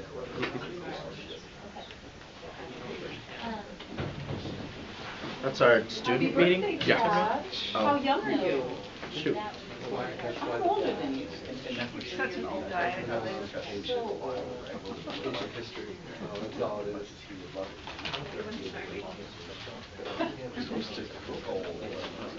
I think that's... Yeah, the only thing I can think of is when they're... Yeah, you're on top of it. Either we do that. I may not have the readings done, but I will be there. Sites? Around two. Well, one of the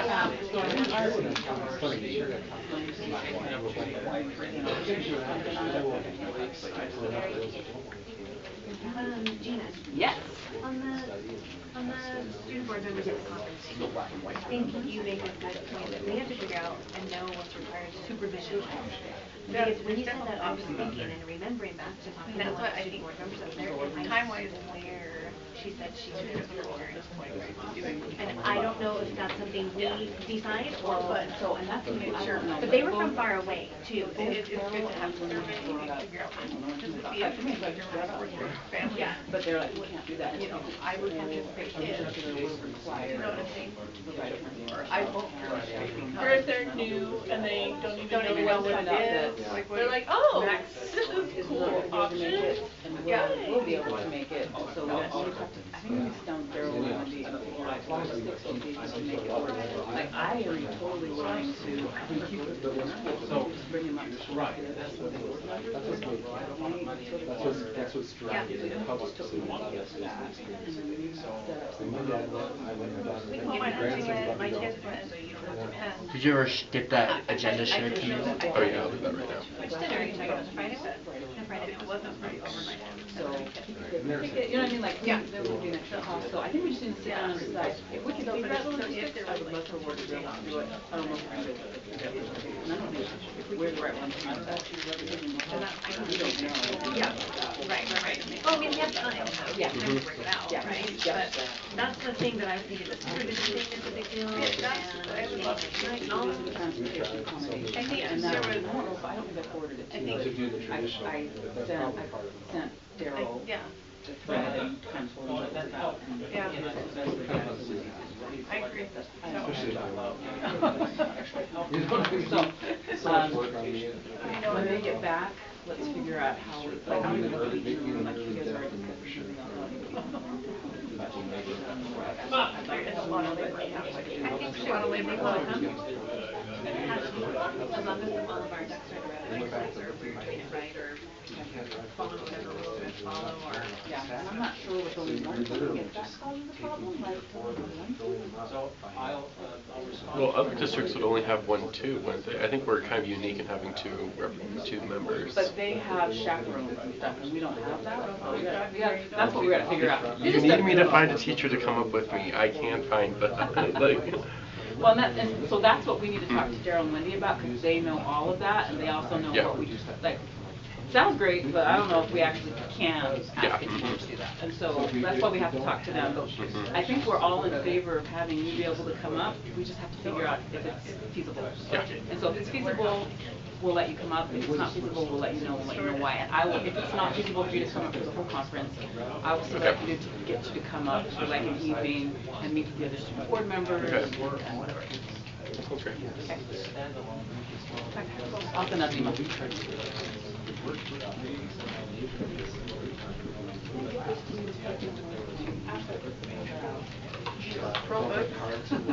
Thank you.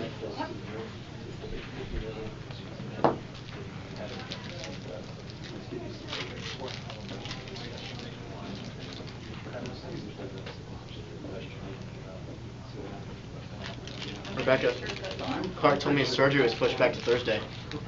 And then they changed it again, it's tomorrow Again? after all. Oh.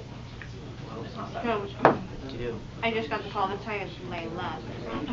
So why are we getting, did I call you the night before and tell you what time you have to be at the hospital? Oh. Anyway, so. That's what that call was?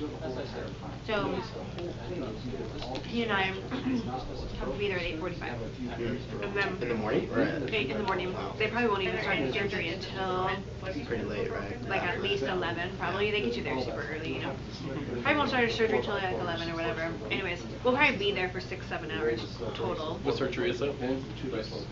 My son tore his labrum. Okay, I have torn my labrum. Really? Yeah. So he's doing an arthroscopy.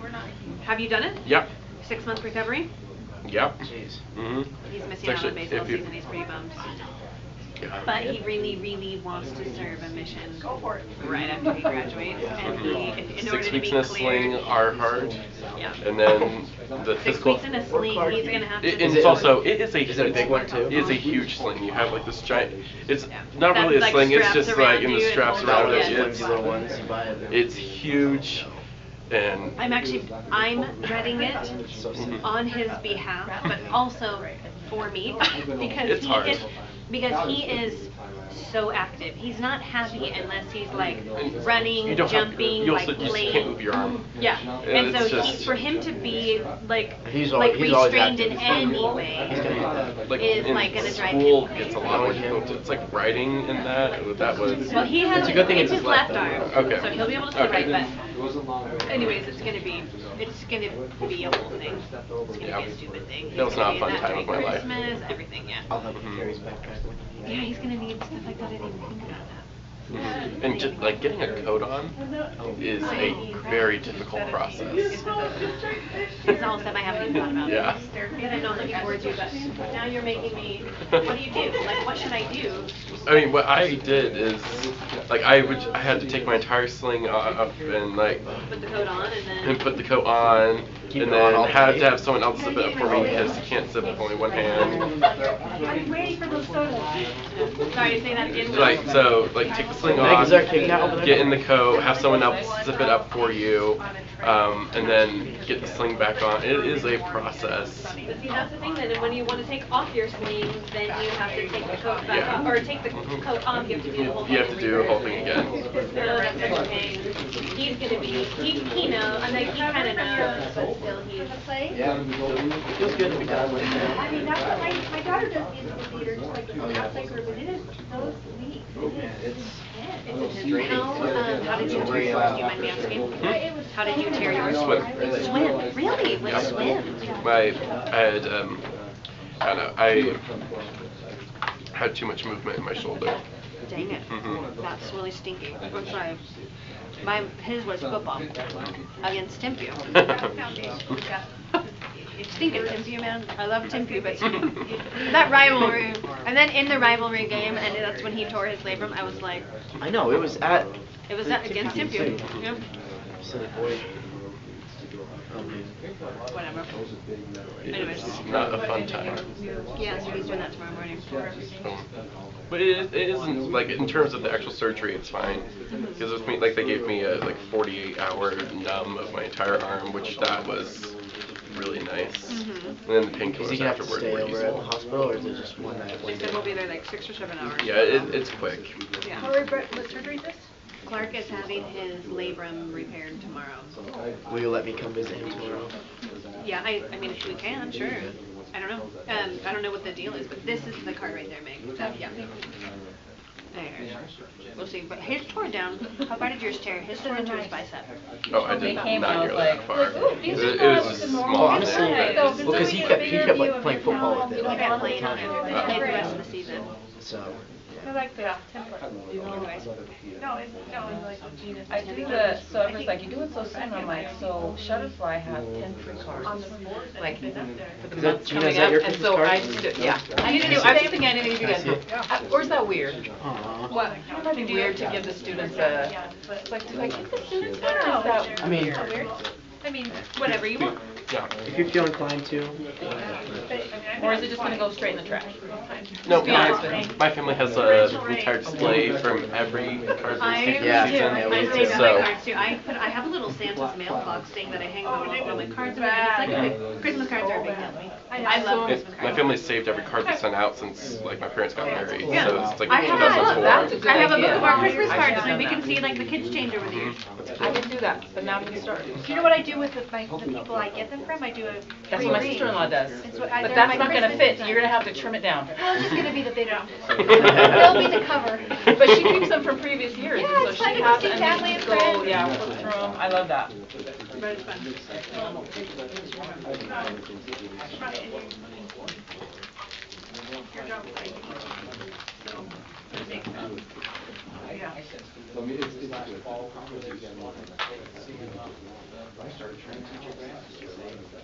Yeah. He's up at Midway. True.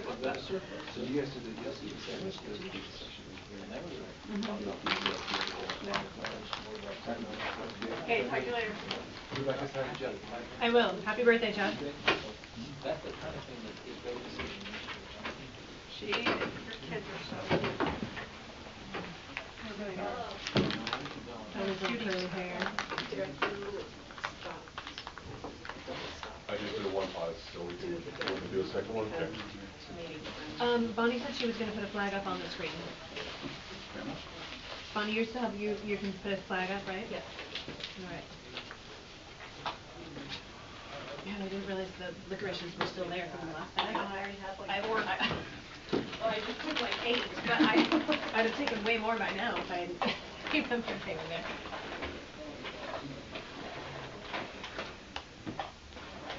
Alright, everyone, this is the 3-minute notice. I didn't get my thing out last time, so it's like, okay, I can do this. What do you got? I send out a newsletter every, I think I'm just gonna start doing it once a month. You send one out once a week? No. So when I was campaigning, one of the things I did was summarize the board meetings and send them out. So I still do it because people like it. So I still do it. And so I send it out after, I think I might just do it monthly now. But you do both meetings. But yeah, that's what I'm doing because, so I guess it's what time? I noticed that there's no, Caleb here. Are we still doing summaries? Is the district still doing summaries? Yeah, we haven't got the last. That's okay. I just noticed, I last month I said, I'm gonna just have you go look at that, so I don't have to write it all out, and then I couldn't find it, so I'm like, I'll just send you mine. Tomorrow, I'm visual. Okay. I'm not on your case. I was just wondering if we're still doing it. Yeah, we'll be there. Okay. There right now. Thank you. I just usually go on Facebook and do a quick summary. Yeah. And Last couple times I'm like, I set myself up for this when I was campaigning. So. But I also do a shorter one for Facebook because, like I said, 3 people read my updates, but more people will read if I do a short summary. Because I am a Christmas card nut. I love them so much, and I send them out every year. And like I wait for the mailbox. I just love them. And last year I didn't do cards. Which was like mind-boggling for me to not do cards. And you know what I haven't done this year? I haven't done freaking cards. I cannot. This is gonna be my first year not. You gotta Photoshop Drew in there. I know. I have some family pictures from right before he left. Oh yeah, that's true. I just have not. I haven't. Something wrong with me. I quit a while ago. I love them though. I still love them. Kimberly used to do them every year, but once she stopped, she has not. She loves it. I know. I love it so much. It's like a poster though. It's like it's a poster. You can see it in Cost you space. extra? I know that's a problem. No, I do this thing. I was telling you Like, I want this. the Shopify cards. does this thing like every couple of weeks they do 10 free cards, so it's less than $1 each. So I just ordered it on there, thinking, oh, let's get these out, and then I got them, and I'm like, She's like, I didn't think you could hang this on your wall and see it from a mile away. It's still on my wall, you know I hang them. Do we know if Yeah. I just took last year's down. I'll go So did you? find I it. like that. I can't put my new ones up. I still have all of them. That's impressive. It was just because I wanted to harvest the tiki tag. Oh, Anytime I can phone down. Oh, often people have been watching us chat. But I wanted to reuse it. I know. So Okay, I then had we're to cut ready to out. start. Are you ready to push record? Ready. Okay, let me open this up. Sorry to everybody. Welcome back, everybody. Today is Tuesday, November 28th, 2023. It is 5:50 p.m. We're convened as the Provo City School District Board of Education. We're meeting at 280 West 940 North in Provo, Utah. We are going to begin our business meeting today with a roll call. I'm Rebecca Nielsen, Board President. Jennifer Perkins, Vice President. Melanie Hall, board member. Lisa Boyce, board member. Meg Van Wagner, Board Member. Max Joyner, student member. Will Widener, student member. Gina Hales, board member. Term Jade, board member. Derek Anderson, business administrator. All right, and welcome to everyone who's with us online or in the room with us here. We thank you for being here. Is there a motion to convene our business meeting? I move that we convene our business meeting. Thank you. Motion made by Board Member Hales. Is there a second? Second. Second by Board Member Hall. And we are now officially in our business meeting. We'll start today with the Pledge of Allegiance, led by Jared Seitz, our Assistant Superintendent of Elementary Education. Please stand and join me in the Pledge of Allegiance. I pledge Allegiance to the flag of the United States of America and to the republic for which it stands, one nation, under God, indivisible, with liberty and justice for all. Thank you, Jared. All right. We're going to start today with our Community Connections section of our meeting. This is where we'll accept Input from the public. If there's anyone who wants to give input today, we have forms over here, and you would just have to fill out the form and give it to Bonnie. And have we received any forms, Bonnie? Or is there anyone who would like to speak tonight?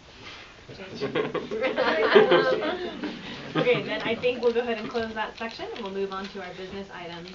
We have 3 business items today. Number 1, consideration to approve the audit report. Derek, if you'll give a quick summary of that. Yep, so what you have before you is the final FY23 audit report and a single audit.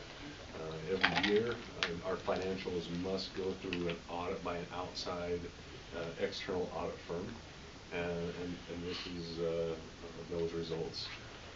The audit opinion is a clean audit, meaning the financial statements are fairly presented, and that they did not have any findings related to respect with the financial presentation of the audit. And so what we're asking is that you approve the FY23 financial report. I'd like to point out and note that we just received the plaque for the Triple Crown Award, so we did receive, based off of the prior year's financials that were all submitted, that is the financial audit report, the popular annual financial report, and the budget report, all 3 of those documents, which can be found on our website in the finance departments, under the finance department section. But all 3 of those reports met the guidelines and they received the award. And if you receive the award for each one of them, then you get the Triple Crown. And so we just received the Triple Crown, which means we got it for all of our prior year reports. Did you get the Triple Crown before? I feel like in another meeting you said you got the I announced it because they'd given us the email presentation saying that they just got the plaque. But we got the plaque. Got it. Okay. Crowns. And there is a crown. Steve, Devin, and Derek have crowns. Triple crowns. No, that's just for the finance they might department. Need to, yeah.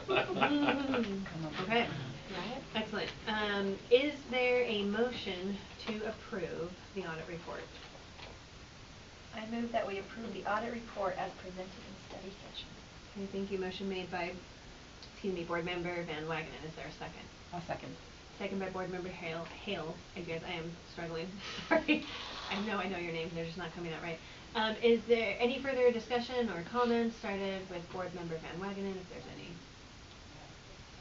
Okay, seeing none, let's vote. All in favor with aye. Say something? Oh, sorry, go ahead. I apologize. I just wanted to say, as a finance committee, we met with Steve and Devin and Derek, and they went over, we had a lot of questions because all 3 of us are not accountants. And they were very, very patient with us and actually met with us twice to go over this. And they did answer a lot of our good questions. And for the public, if you have questions, they are willing to answer your questions for you. You guys can answer them now, right? My answer is go talk to them. This is my answer every single time. When Derek explains it to me, I understand it. But if you ask me to repeat it back to you, no. Well, thank you guys on But the committee for looking feel like at it so closely for us. looking at it really closely, that's 139 pages of a lot of different numbers and figuring that out, and they were very patient with us. They have a lot of good questions. I mean, the thing is that school district financial statements are very different from what you see on the outside.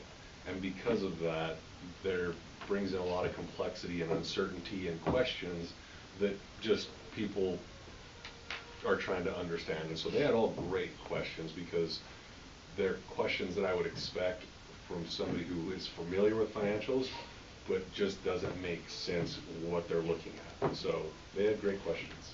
Yeah, and to the public, I would say, like, if you're looking through these documents, which I think anyone with any interest should do, the government requires things in specific formats to be reported and recorded in different ways than you might expect. And so if something does seem like you have a question about it, please reach out to our business administrator and his department. They are so knowledgeable and can sit and just listen and answer your questions and help you understand what they've done, because it's been really thorough and thoroughly researched. I mean, they knew all the historical data we needed, any question we had, so I would encourage people to come in. I just wanted to reiterate the kudos that Yeah. the gentleman who I didn't catch his name gave to. It's a lot of hard work, and I know you get paid for it. I know it's your job, but I know that it's a lot of attention to detail, and you will get crowns, even if they're from Burger King. I should have brought those. But I just wanted to thank the finance department for the hard work, or business, I don't know if it's finance or whatever, and the finance committee for doing that work, because I don't understand half of it. So thank you for asking the questions, the board members on there, and thanks to our business department who works very hard. So. Thank you. Okay. Then let's go ahead and vote. Okay, all right. All in favor with aye? Aye. Any opposed with nay? Motion passes unanimously. All right. Item number 2, consideration to approve the large purchase request. Derek, if you'll summarize that for us. So what you have before you is the tables for shoreline. I know. What these tables are for the science department, and these are special tables that have electronics built into the table for like power outlets, along with a thick chemical guard on the surface for protection against, chemicals. I was going to say chemistry projects, but that might as well just say it like it is. There we go. He's off tap. He's off.